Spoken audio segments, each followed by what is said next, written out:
Hey everybody, it's Jason and welcome back to my channel.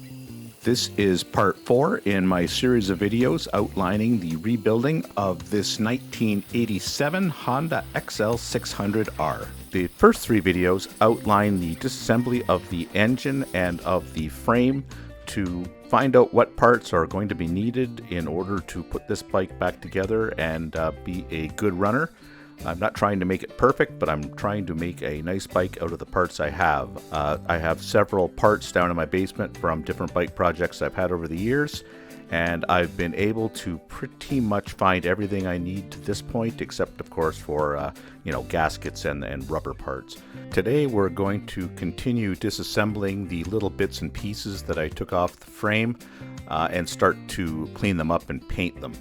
There's a lot of work in the ultrasonic cleaner, and it doesn't make for particularly good audio, so I'm going to do the best I can to give you great visuals and just give you some background music. If I've got something important to say, I'll say it. As always, I would ask that you please subscribe to my channel, and that if you like what you see, you hit the like button. All of that stuff really helps. Okay, enjoy.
So these tools that came in the kit, I soaked them in the ultrasonic cleaner, and they're degreased and clean and everything. They're just a little bit rusty, and they're also plated, right? They've been chrome plated somehow. So I can't put that through electrolysis. It creates some kind of poisonous gas, or explosive gas, or all of the above.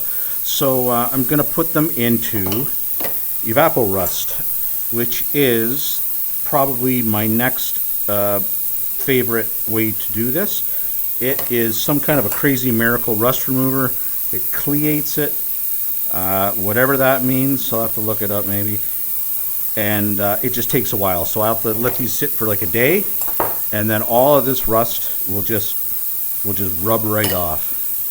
And I'm pretty sure that these are Honda tools, so I'd like to get them as clean as possible. So yeah, I'll put them in there and check out them tomorrow.